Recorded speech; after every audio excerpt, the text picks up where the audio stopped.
What's up, guys? Welcome back.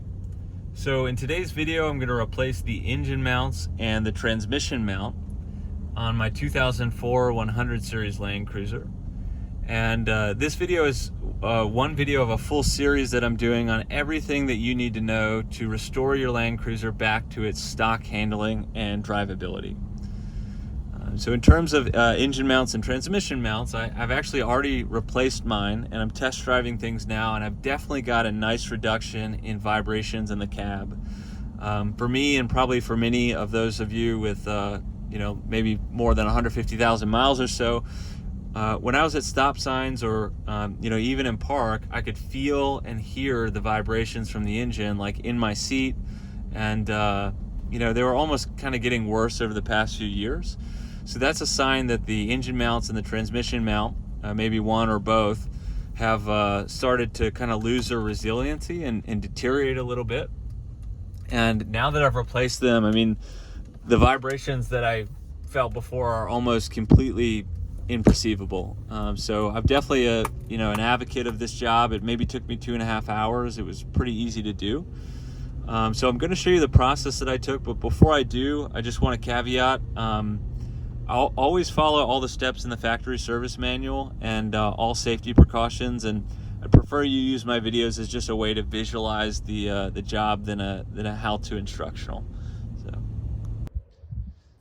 for this job, we have 2 engine mounts that are both the same part number and 1 transmission mount. I have a couple different metric sockets and wrenches. I think 14 and 17 are going to be used mostly for this job. And then I also have this flexible head wrench. Apparently the engine mount on the driver's side is pretty difficult to get to this top bolt. So I don't know that wrench is going to do it. I'm going to give it a shot, and if I need something else, I'll let you guys know.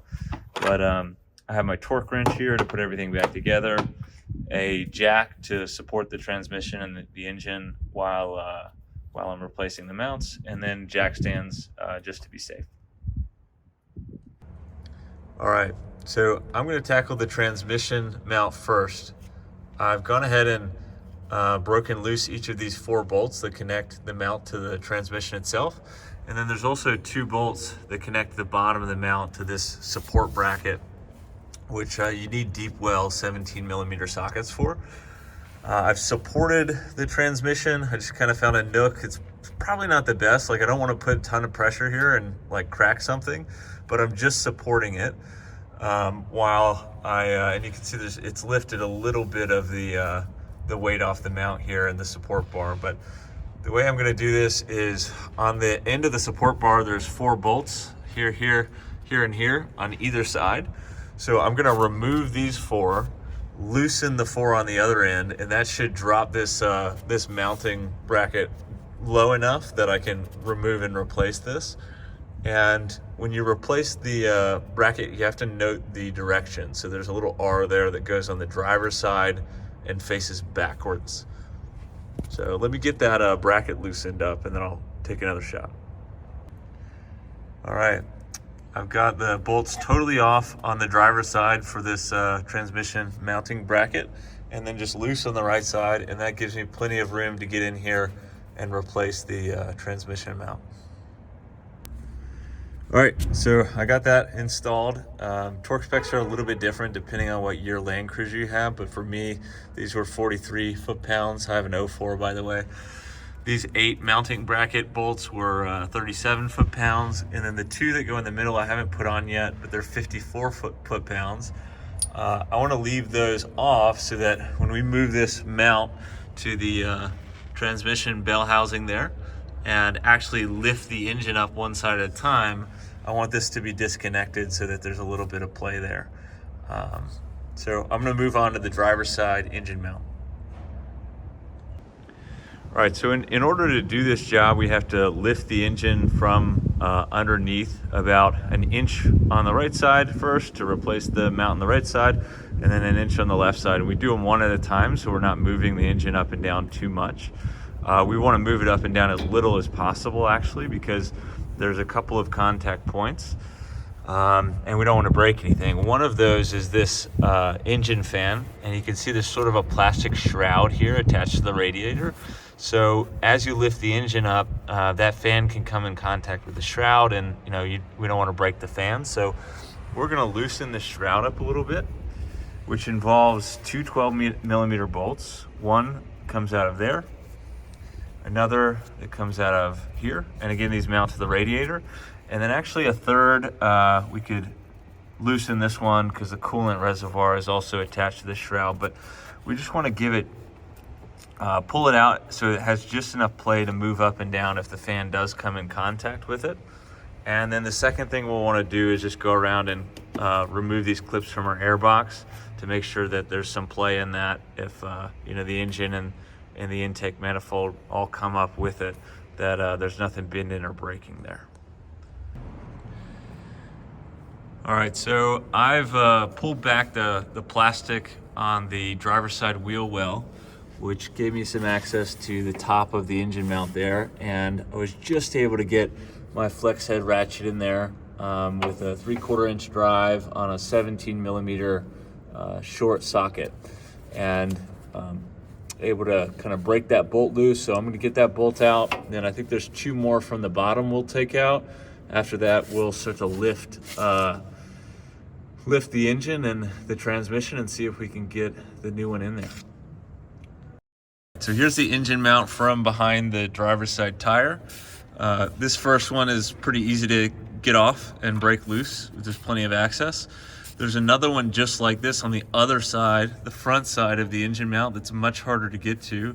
The difference is that on that one, the nut is actually attached to the mount, so you don't have to hold it while you remove the bolt, which is nice. But to get to that one, I took my flex head ratchet and I reached my left hand up kind of into the wheel well and around the engine mount itself, and I can move the ratchet back and forth with this hand, while with my right hand I sort of reached up between the behind the CV axle. I could reach up, and this is the bottom side of that engine mount where that bolt came out. So I could hold the ratchet with my right hand and sort of, work the bolt out that way.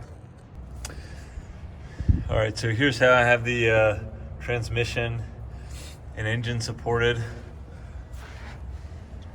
connection right here on the bell housing of the transmission, and I've jacked it up just enough to have the top bolt of that engine mount come loose from the engine itself. So should be able to get this thing out of here now.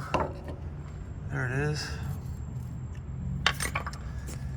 Should be able to slide the new one in pretty easily. And then I was really careful when I did this to keep an eye on that fan and fan shroud, and you can see there's just barely clearance. So you may or may not have issues. It looks like I would have been fine not removing that, but it was very close.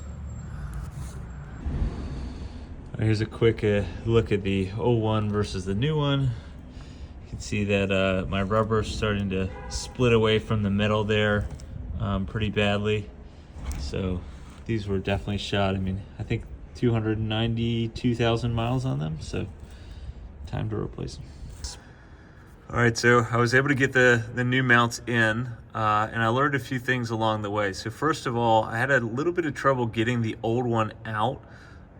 You have to get the engine high enough to do that, and I found that I needed to loosen the bolts on the passenger side. So specifically going in through the wheel well and loosening that top bolt on the passenger side mount, and just loosening it so that there was a little bit of play there, not actually taking the bolt off. That way, when I lifted the engine from the center, that bolt on the passenger side kind of caught and helped the engine teeter such that the left side kind of lifted up enough that I could get things out of there. And then once I put the new one in, I found it best to just slowly lower things, like lower it a little bit at a time, and then sort of reach in here and make sure everything's aligned, and then I'll lower it a little bit more, and that makes it a little bit easier to get these bolts back in. And once you get it down, it's just 22 foot-pounds on these guys, And I wasn't sure what the torque specs were on that top bolt. I just hand tightened it, but if anybody knows those torque specs, feel free to drop them in the comments. And you know, after that, you're pretty much done. You just need to repeat on the passenger side. Make sure that you get these 2 bolts for the transition mount put in and torqued down to 54 foot-pounds. And then, of course, don't forget to tighten everything back up in the engine compartment. But you know, after that, that's it. It's a pretty easy job. It maybe took me 2 or 3 hours. So good luck.